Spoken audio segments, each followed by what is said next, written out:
দুটো বিয়ে করা viral Dipankar attempt to murder কেসের আসামি। কোদাল নিয়ে মাথায় কোপ মেরে এক যুবককে খুনের চেষ্টায় অভিযুক্ত। নদিয়ার নাকাশিপাড়ার যোগপুরের বাসিন্দা দীপঙ্কর বিশ্বাসের এক স্ত্রী থাকা সত্ত্বেও আরেকজন মহিলাকে বিয়ে করে ভিডিও সমাজ মাধ্যমে পোস্ট করে ভাইরাল হয়। এই ঘটনায় মিশ্র প্রতিক্রিয়ার সৃষ্টি হয়। অনেকেই তার প্রশংসা করলেও কেউ কেউ তার বিরোধিতা করে। আইন মতে একজন হিন্দু ব্যক্তির একজন স্ত্রী থাকলে সে দ্বিতীয় স্ত্রী রাখতে বা বিয়ে করতে পারে না।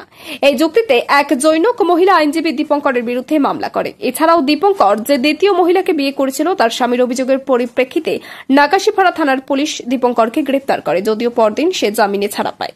সেই খবরও ভাইরাল হয়। অথচ সেই ভাইরাল দীপঙ্কর বিশ্বাস এবং তারই একসঙ্গে সুখেন দাস দুজনেই আরুদ্ধ সরকার নামে এক যুবককে খুনের চেষ্টার অভিযোগে অভিযুক্ত। জানা গেছে 2021 সালের 12 অক্টোবর দুর্গাপূজার সপ্তমীর সন্ধ্যায় যোগপুর 7 নম্বর রেলগেটের কাছে একটি 500 টাকার নোট ভাঙানোকে কেন্দ্র করে বচসা বাঁধে। সেই সময় দীপঙ্কর কোদাল দিয়ে আরাধ্যর মাথায় কোপ মারে এবং তার আর এক সঙ্গে সুখেন দাস একটি ধারালো অস্ত্র দিয়ে আরাধ্যর গালে গেঁথে দেয় বলে অভিযোগ। নাকাশিপাড়ার সত্যপুরের বাসিন্দা আরাধ্য আহত হয়ে পড়ে থাকার সময় তার মানিব্যাগ থেকে নগদ 35,000 টাকা, সোনার চেন এবং হাতের ঘড়ি ছিনতাই করে পালিয়ে যায় অভিযুক্ত দীপঙ্কর, সুখেন ও তার দলবল।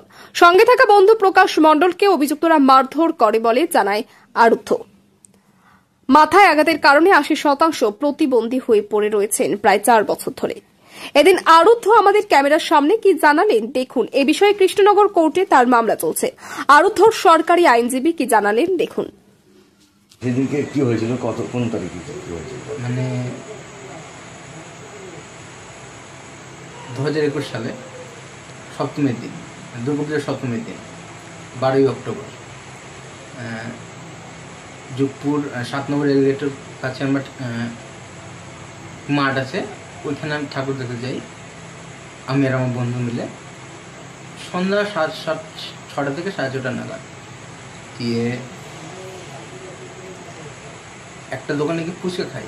মানে ঠাকুর দেখতে যেন স্বাভাবিক সেরকম ফুচকা খাই। ফুচকা খেয়ে বিল যা হয়েছিল তার থেকে কম অ্যামাউন্টের টাকা ছিল আমার কাছে। এবার তার থেকে বেশি আমরা খেয়ে ফেলি। এবার আমি দোকানদারকে 500 টাকা নোট দিই। এবার দোকানদার সেটা খুচরো ছিল না। এবার আমাকে বললো যে আমাকে তো খুচরো নেই, আপনি অন্য কোথাও থেকে ভাঙিয়ে আনো। আমি জিজ্ঞেস করলাম কোথায় ভাঙাবো। এবার দোকানদার আমাকে একটা দোকান দেখিয়ে দিল রেলগেটের ওই পাশে ওই গ্যারেজ। এবার ওখানে দীপঙ্কররা বলছি, কারণ ওখানে দীপঙ্করের সঙ্গে আরও একজন ছেলে ছিল যে হচ্ছে সুখেন দাস। এবার ওরা টাকা গুনছিল। আমি গিয়ে দেখতে পাই যে ওরা টাকাই গুনছে। যে আমি ওদেরকে 5 টাকা ভাঙিয়ে বলি, যে ওরা আমার কাছ থেকে নোটটা নিয়ে নেয়। নিয়ে 5টা নোট ভেতর থেকে দেয় 100 টাকার, আর একটা বাইরে থেকে দেয়। 100 টাকার একটা নোট বাইরে থেকে দেয়। বাইরে যে নোটটা ছিল সেটা আধা বিলি ছেঁড়া ছিল। এবার ওটা স্ল্যাটের জোর লাগানো ছিল। এবার ওটা যেহেতু ভাঙাতে পারবো না আমি অন্য কোথাও গিয়ে, সেবার আমি তখন বলি যে আমাকে অন্য নোট দিন, আমাকে এই নোটটা পাল্টে দিন। এবার ওরা তখন মানে নিয়ে ওই নোটটা নিয়ে আমাকে বলছে যে আর দিতে চায়নি, মানে বলছে আমি চাই। তারপরে বলছে যা পারবি করে নে, আমি দেবো না। আমাকে কোদাল বের করে ভয় দেখায়।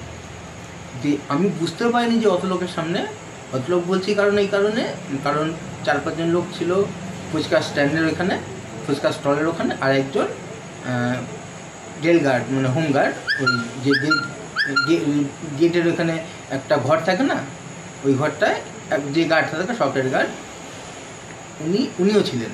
এবার উনি বাইরে ছিলেন না ভেতরে ছিলেন সেটা আমি জানি না। এবার সেটা আমি দেখিনি। এবার আমাকে অচমকা কোপ মেরে দেয় সামনে থেকে। কোথায় কোপ? মাথার বাঁদিকে, এই যে দেখছেন। এবার ওই কোপটা মারার পর কে মারে? দীপঙ্কর। এবার দীপঙ্কর তেড়ে যায় প্রকাশের দিকে, প্রকাশকে মেরে ফেলবে। প্রকাশ ছিটকে যায়, মানে এদিক ওদিক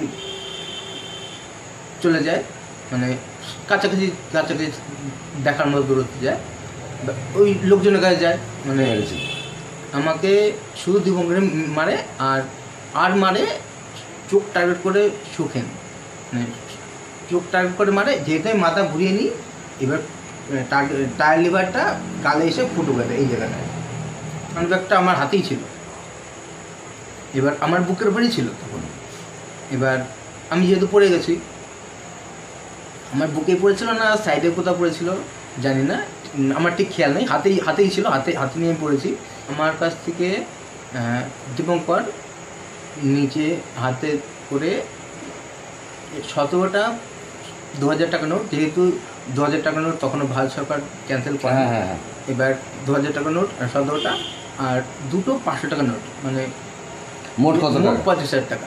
আর সুখেন তারপরে এসে আমার গলায় সোনার চেন ছিল 1.5 ভরি।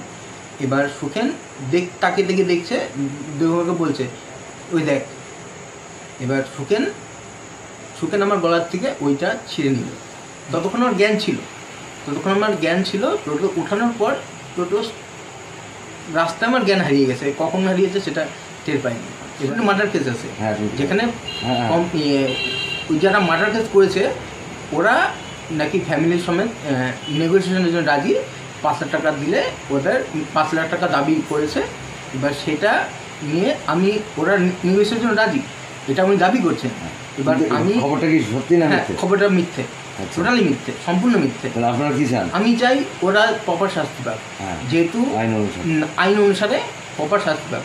আমার ওয়াইফ, আমার স্ত্রী বা আমার দাদা না থাকলে আমি প্রথমবার অপারেশনের পরে আমি অপারেশন আমার ওইখানে স্পটেই মরে যেতাম। তারপরে আমাকে আমার বউ আর আমার দাদা মিলে যা হ্যাপা করেছে, মানে বলতে নাই। আমার কাকু, আমার ছোটো কাকা আর আমার পিসির ছেলে আর আমি প্রপার শাস্তি চাই। যেহেতু ভুল মেসেজ ছড়াচ্ছেন সঙ্গীতা দাস জানা অ্যাডভোকেট, উনি কেস করেছেন ওদের বিরুদ্ধে। এবার সেহেতু আমি এটা বুঝতে পারছি না যে উনি আমার নামটা কেন দেওয়ালেন এর মধ্যে। আমি যে 5 লাখ টাকা নিয়ে রাজি হয়ে যাব সেটা উনি কী করে ভাবলেন, যেহেতু উনি কিছুই জানেন না এই বিষয়ে, অন্তত খোঁজ করার দরকার ছিল। এবার ওনাকে এইটুকু বলে রাখতে চাই আমি, না সেটা তো অন্য কেউ হতে পারে, হ্যাঁ অন্য কেউ হতে পারে, যেহেতু আমার নাম নেন, সেহেতু আমি তবে আপনাদের কেসের ব্যাপারে নেগোসিয়েশনের কোনো ব্যাপার নেই। আচ্ছা, সেটা অরুদ্ধ সরকার। আমার স্ত্রীর নাম হচ্ছে পুনম পাল। স্ত্রী বর্তমানে কোথায়? স্ত্রী 2 বছর ছিল, তারপরে চলে গেছে। এরকম অবস্থা দেখে আমার স্ত্রী চলে যাওয়ার পিছনে আমার 80% হ্যান্ডিক্যাপ সার্টিফিকেটটা অত্যন্ত জরুরি। গুরুতরভাবে জখম হন অরুদ্ধ সরকার বলে একজন গুরুতরভাবে আহত। এই কেসটা কৃষ্ণনগর আদালতে চলছে, বিচারাধীন। ওই ব্যাপারটা আপনার কতদূর কী হবে? দেখুন, এই মামলাটা বিচারাধীন। এটা মাননীয় এফটিসি 3rd কোর্টে কৃষ্ণনগরে এই মামলাটা চলছে। আমরা সরকারি তরফ থেকে ইনজিওর্ড যে কমপ্লেনেন্ট তার মা, তার সাক্ষী আমরা সাহেবের কাছে নিয়েছি।